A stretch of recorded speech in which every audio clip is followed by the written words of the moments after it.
Halo anak-anak, berjumpa lagi dengan Bapak pada pembelajaran hari ini. Di video ini Bapak akan melanjutkan materi tentang pecahan. Apakah masih ingat pecahan itu dibagi menjadi beberapa jenis? Yang pertama adalah pecahan biasa, yang kedua pecahan desimal, yang ketiga pecahan campuran, dan yang terakhir apa? Pecahan persen. Pecahan persen adalah pecahan yang akan kita bahas pada pertemuan hari ini. Pecahan persen. Nah, apakah sudah siap? Siap ya? Apakah kalian pernah pergi ke sebuah toko, lalu di rak atau di meja yang menjual sesuatu barang, mungkin baju atau mungkin sepatu dan lain-lain, kalian melihat tanda seperti ini, lalu ada tulisannya diskon 40% atau mungkin 25% atau 15%. Apakah pernah? Ada yang pernah? Tentu pernah ya. Inilah yang akan kita pelajari ini. 40%. Ini termasuk pada bilangan pecahan persen. Jadi kalau Bapak tuliskan di sini seperti ini, 40%. Lalu apa toh 40% itu? Lalu apa ya pecahan persen itu? Jadi pecahan persen adalah pecahan dengan penyebut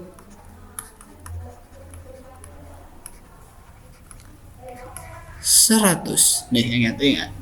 Jadi persen, pecahan persen adalah pecahan dengan penyebut 100.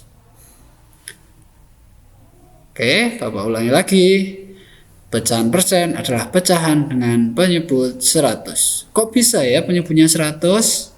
Oke, next kita akan bahas. Tadi dalam ilustrasi Bapak tuliskan 40%, benar kan? Ini sebenarnya kalau diubah menjadi pecahan biasa jadinya adalah 40/100. Kok bisa Pak? Kenapa tiba-tiba bisa ada angka 100? Karena bilangan pecahan persen adalah pecahan yang berpenyebut atau mempunyai penyebut 100. Jadi ini mudahnya seperti ini. Ketika kalian menemui bilangan pecahan persen seperti ini, tinggal kita tulis aja 40 sebagai pembilangnya ini, sebagai pembilangnya. Lalu kita tulis nih garis pindah ke sini per nolnya ada berapa? Ada 2 ya, 1, 2. Berarti kan 100. Jadilah 40/100. Tuh. Jadi pecahan persen kalau kita ubah menjadi pecahan biasa pasti per 100. Contoh lain, misal ada 25%. Cukup mudah ya. Angka 25-nya kita jadikan pembilang per 100. Langsung aja tulis 100. Dah, benar. 35% berarti 35/100. Dah, seperti itu. Lagi, misal 75% berarti 75/100. Benar sekali. Sampai sini apakah paham? Oke, Bapak harap kalian paham ya.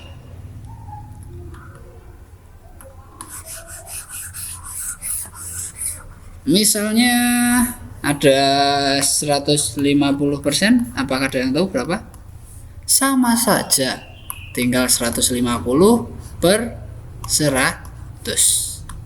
Asalkan di sini tuh masih persen, lambang persen, berarti di sini itu pasti 100. Tidak mungkin ada misal 125%, kok nanti jawabnya jadi 125/80. Tidak bisa.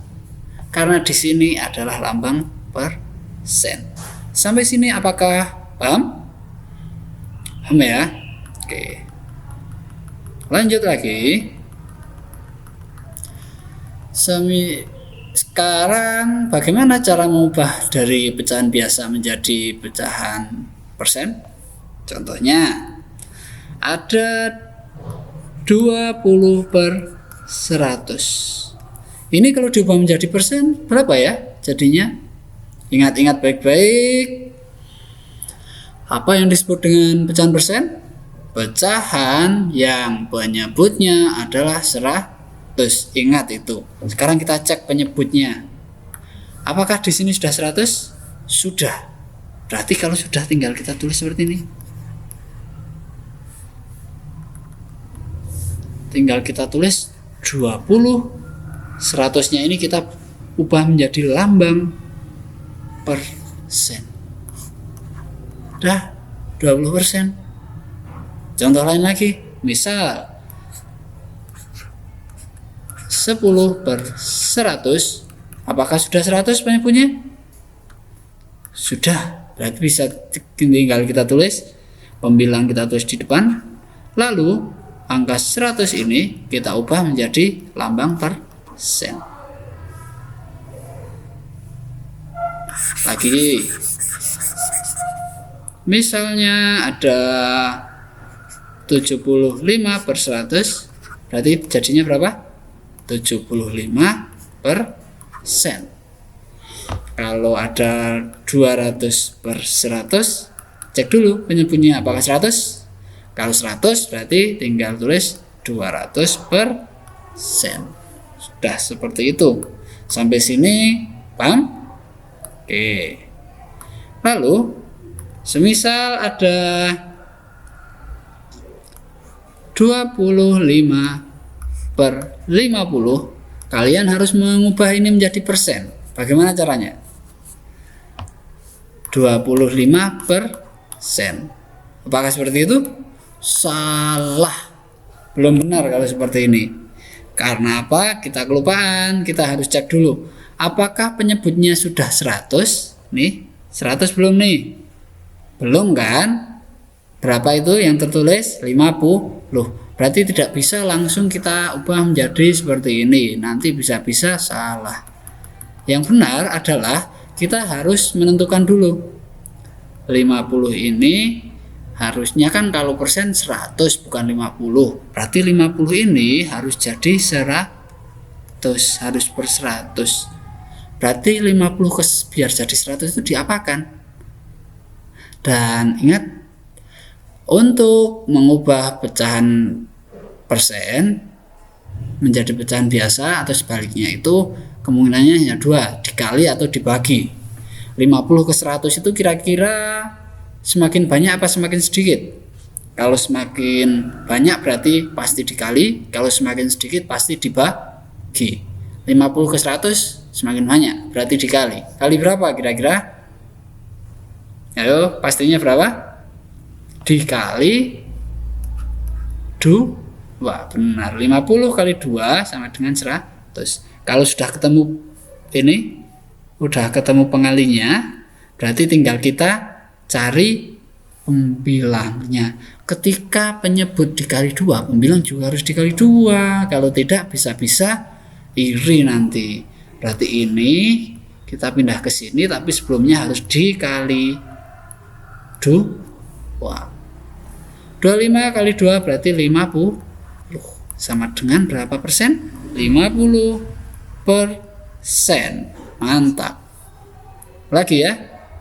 Semisal di sini Bapak tuliskan ada,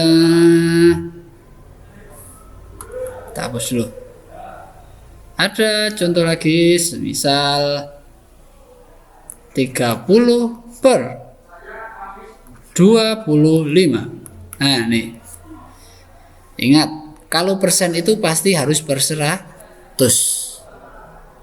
Karena ini belum per 100, berarti kita harus ubah ke sini. 25 agar menjadi 100 diapakan? Dikali,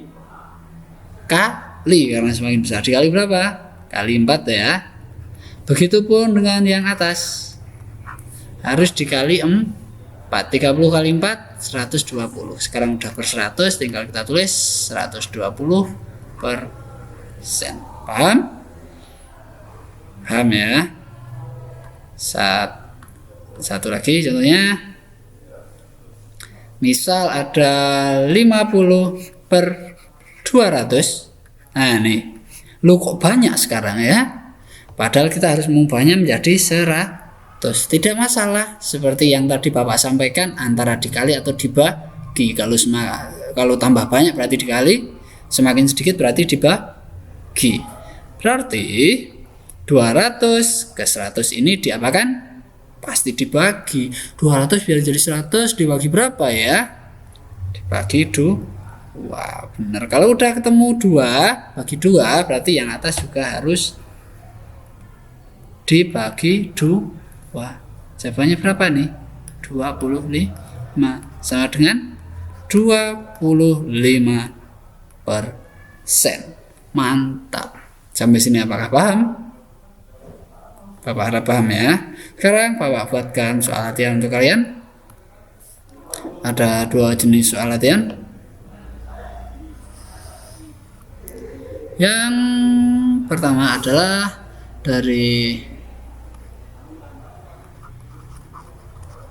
persen ke biasa. Yang kedua dari biasa ke persen. Oke. Nomor 1 73%, nomor 2 46%, nomor 3 350%. Silakan ini ubah menjadi pecahan biasa. Lalu yang sebelah kanan sini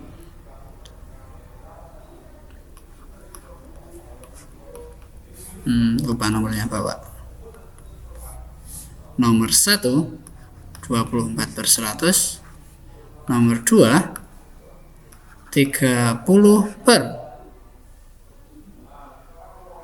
200, yang nomor 3 adalah 10 per 20. Silakan ubah menjadi dari pecahan biasa menjadi persen. Kalian kerjakan pada buku tulis, lalu tulis dengan rapi ya, yang rapi. Lalu kalian foto yang jelas, lalu silahkan post ke Google Classroom, ke kolom soal yang nanti akan Bapak sediakan. Bapak rasa cukup sampai di sini. Terima kasih dan sampai jumpa pada video pembelajaran selanjutnya.